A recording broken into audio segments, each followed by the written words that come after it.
에녹, 무대 중 숨머진 이유, 1. 심사위원도 기립한 장면은? 노래가 시작된 순간 객석은 더 이상 경쟁의 자리가 아니었다.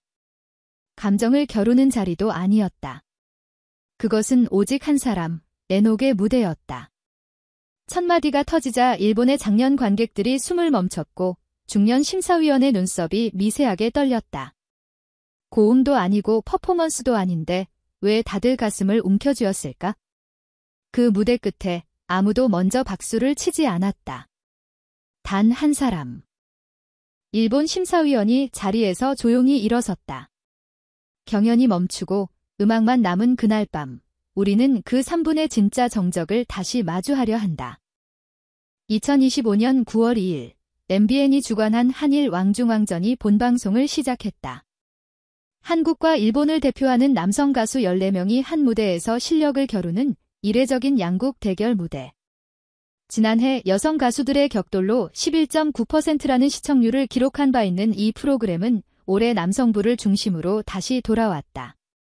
방송 전부터 언론과 시청자의 관심은 뜨거웠고 각국의 대표 선수들의 명단이 공개되자마자 온라인에서는 치열한 예측전이 벌어졌다. 그러나 그 누구도 예상하지 못했다. 이날 밤 모든 이야기가 단 하나의 무대로 수렴될 줄은. 에녹. 이름 석자가 호명되자 객석에서는 조용한 탄성이 흘렀다. 그가 음악 경연 프로그램에 나온다는 것 자체가 낯설었기 때문이다. 그는 화려한 방송 출연으로 대중적 인기를 쌓아온 인물이 아니었다.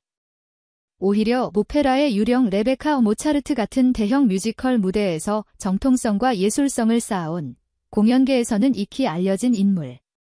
감정을 과장하지 않고 노래와 연기를 결합해 메시지를 전달하는 무대형 아티스트. 바로 그런 인물이 대중 경연 프로그램의 정면에 선 것이다. 그가 무대로 걸어 나왔을 때 누군가는 의아했고 누군가는 긴장했다. 그는 화려한 제스처나 웃음을 보여주지 않았다. 단정한 블랙 슈트 차림에 단 한 번 고개를 숙이고 마이크 앞에 섰다. 그리고 아무런 전주 없이 바로 첫 마디를 불렀다. 그 목소리는 억지로 울리지도 않았고 감정을 과시하지도 않았다. 그러나 그 안에는 극장의 공기와도 같은 무게가 있었다. 한 마디, 두 마디, 음이 이어질수록 객석은 더 조용해졌고 제작진조차 모니터링 부스에서 말을 멈췄다. 에녹은 고요하게 무대를 압도하고 있었다. 그가 선택한 곡은 정통 트로트도 대중적인 인기곡도 아니었다. 어쩌면 다소 낯선 선곡일 수도 있었다. 그러나 그 곡이 가진 메시지와 정서, 그리고 그것을 전달하는 그의 방식은 그 어떤 화려한 편곡보다도 깊은 울림을 남겼다. 그는 가창으로 승부하지 않았다. 그는 감정의 결을 입혀 무대를 만들었다. 그리고 그 무대는 보는 이의 심장을 천천히 조여오는 듯한 적의 힘으로 완성되었다. 이 글은 그날의 무대를 함께 지켜본 한 사람의 시선으로 지금도 잊히지 않는 단 3분의 진실을 다시 꺼내어 기록하려 한다. 에녹이라는 이름, 그리고 그 무대가 가진 조용한 진동에 대해. 그가 무대에 선 순간부터 객석은 달라졌다. 방송이라는 형식적 틀 안에서조차 느껴질 정도의 정적이 밀려들었고 카메라 뒤에 선 스태프들조차 모니터에서 눈을 떼지 못했다. 에녹은 무대 위에서 불필요한 동작 하나 없이 서 있었다. 손끝 하나 움직이지 않았고 시선도 흐트러지지 않았다. 그는 노래를 부르기 시작하자마자 단순한 경연자가 아닌 무대를 구축하는 예술가의 얼굴로 변했다. 그 얼굴은 무언가를 보여주려는 얼굴이 아니라 그 안에 이미 담긴 것을 꺼내 보이겠다는 얼굴이었다. 그가 택한 곡은 화려한 반주나 드라마틱한 구성이 돋보이는 곡이 아니었다. 오히려 단순하고 절제된 멜로디 위에 단어 하나하나가 살아있는 노래였다. 그는 그것을 짓눌리지 않고 무겁지도 가볍지도 않게 딱 그 곡이 허락한 만큼의 온도로 노래했다. 첫 소절이 끝날 때까지 단 한 번도 눈을 감지 않았고 마이크에 다가가지도 멀어지지도 않았다. 정확히 그 자리에 서서 그 목소리로 그 감정을 꺼내고 있었다. 그의 목소리는 깊다는 표현만으로는 부족했다. 단단하면서도 따뜻했고 울림이 크면서도 다정했다. 마치 누군가의 오래된 기억을 어루만지듯 듣는 이를 무대 안으로 천천히 끌어당겼다. 에녹은 고음을 질러 감정을 폭발시키는 방식이 아니라 숨을 참고 낮은 음에서 감정을 쌓아가는 방식으로 분위기를 몰아갔다. 감정을 절정으로 몰아간 순간에도 그는 절제했고 가장 조용한 한 소절에서 관객은 가장 크게 울렸다. 카메라는 그의 눈동자를 잡았다. 화면을 통해 시청자에게 전달된 것은 단지 그의 얼굴이 아니라 그의 감정의 결이었다. 그 눈동자 안에는 노래보다 오래된 무언가가 있었다. 설명할 수 없는 그 무게가 일본의 중견 심사위원의 마음을 움직였다. 노래가 막바지에 이르자 그 심사위원은 천천히 허리를 펴더니 눈을 감고 두 손을 무릎 위에 올려놓았다. 그리고 마지막 소절이 끝났을 때 그는 자리에서 일어났다. 누구보다 먼저, 어떤 반응보다 조용하게. 그것은 박수가 아니었다. 존중이었다. 경탄이 아니라 경의였다. 무대는 끝났지만 감정은 끝나지 않았다. 에녹은 마지막 음을 마치고 고개를 숙였다. 반주는 이미 멈췄고 조명은 그대로였다. 그런데도 객석에서는 그 어떤 소리도 나지 않았다. 마치 누군가의 장례식장처럼 조용했고 동시에 기도처럼 엄숙했다. 3초, 4초, 시간이 지나자 객석 뒤편에서 누군가 조용히 숨을 들이마시는 소리가 들렸다. 그리고 그제야 누군가가 박수를 쳤다. 하나, 둘, 점점 번져나간 박수는 어느 순간 무대를 감쌌지만 그 박수는 열광이 아니라 감사의 박수였다. 감정을 소모한 것이 아니라 감정을 받아낸 데 대한 예의였다. 이후 대기실로 돌아온 에녹은 말이 없었다. 스태프가 다가와 수고하셨다는 말을 건넸을 때도 그는 고개만 살짝 끄덕였다. 눈빛은 여전히 무대에 남아있는 듯했고 숨결은 방금 전 노래의 마지막 음처럼 여운이 길었다. 한 프로듀서는 옆에서 이렇게 말했다. 저 무대는 누가 이긴다는 개념을 뛰어넘은 순간이었어요. 누가 더 잘했느냐를 따질 수 없는 장면이 있다는 걸 처음 느꼈습니다. 이 무대가 특별했던 이유는 단지 에녹의 기량이나 무대 구성 때문만은 아니었다. 그가 보여준 무대는 마치 두 나라 사이에 놓인 오래된 감정의 벽을 허물고 그 사이에 다리를 놓는 듯한 느낌을 주었다. 노래는 언어였고 감정은 해석이었으며 그 감정은 국경을 넘었다. 방송 후 일본 시청자 게시판에는 이런 글이 올라왔다. 오늘 무대를 보고 울었습니다. 저는 국어를 몰라요. 그런데도 그 감정은 이상하게 제 마음으로 바로 들어왔습니다. 이러한 반응은 단순한 공감 이상의 의미를 지녔다. 그것은 바로 기회였다. 에녹은 이해받으려 하지 않았고 설명하지도 않았다. 그는 그저 자기 방식으로 노래했을 뿐이다. 그런데도 그 노래는 설명보다 더 깊은 이해를 이끌어냈다. 예술이란 본디 그런 것이 아닐까?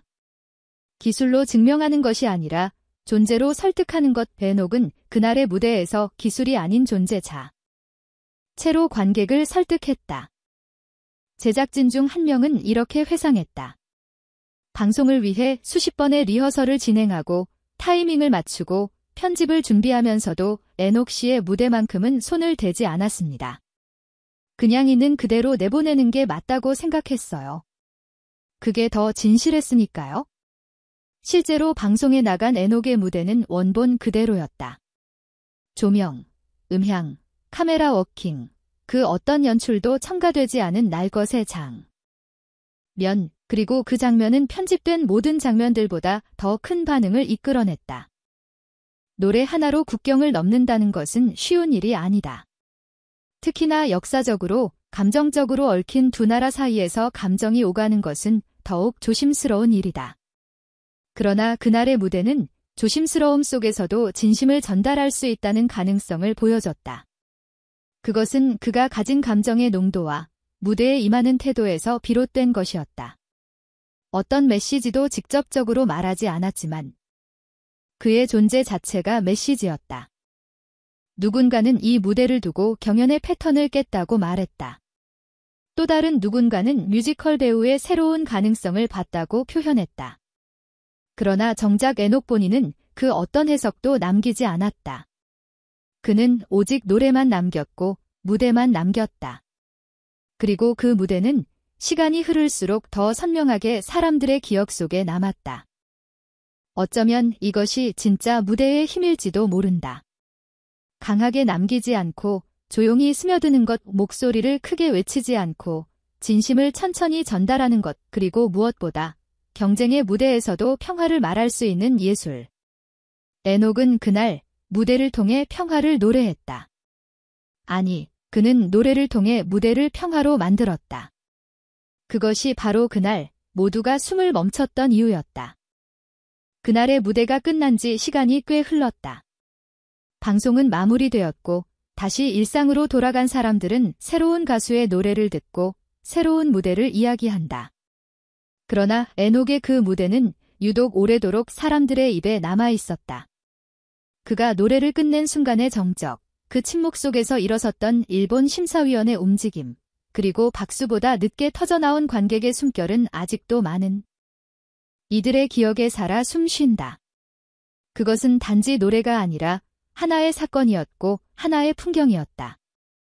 이 무대는 어떤 기록도 세우지 않았다. 점수로 치면 극적인 반전도 없었고 방송 분량으로 따지면 특별한 인터뷰도 없었다. 그러나 사람들은 이 무대를 다시 보기로 반복했고 자막 없이도 그 감정을 이해할 수 있었다. 에녹은 설명하지 않았고 강조하지도 않았다. 그는 다만 무대 위에서 자신의 방식으로, 자신의 목소리로 자신이 전하고 싶은 마음을 꺼내어 놨을 뿐이다. 그 진심이 말보다 멀리 닿았던 것이다. 누군가는 그런 말을 했다. 그날의 무대를 보고 나서 경쟁이라는 단어가 이상하게 느껴졌다고. 과연 노래로 누가 이기고 지는 것이 의미가 있을까? 과연 감정이 점수화될 수 있는 것일까? 그 질문은 아직도 유효하다. 그리고 에녹의 무대는 그 질문에 정답 대신 생각을 남겼다. 그것이 진짜 예술이 가진 힘이고 진짜 무대가 가진 가능성일 것이다. 에녹이라는 이름은 더 이상 낯설지 않다. 그는 경연 참가자가 아니라 장르를 넘나드는 표현자다. 그가 걸어온 길에는 오랜 시간 무대를 지켜온 사람만이 가질 수 있는 침착함과 신념이 있다. 그리고 그 신념은 화려한 조명이나 기교가 아닌 정적과 진심으로 완성되었다. 그가 남긴 3부는 하나의 노래가 아니라 하나의 말 없는 시였다. 듣는 사람이 각자의 기억으로 해석하고 각자의 시간으로 받아들이는 그런 시. 지금 우리는 다시 묻는다. 우리가 무대에서 듣고 싶은 것은 무엇인가? 기술인가? 화려함인가? 아니면 한 사람의 진심인가?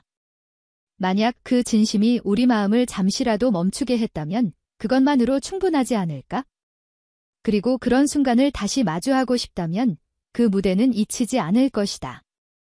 그날 모든 사람이 숨을 멈췄다. 그리고 그 침묵 속에서 단 한 사람이 목소리를 냈다. 그 목소리는 크지 않았지만 멀리 퍼졌다.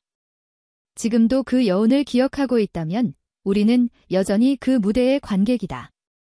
트로트 365 뉴스 기자였습니다.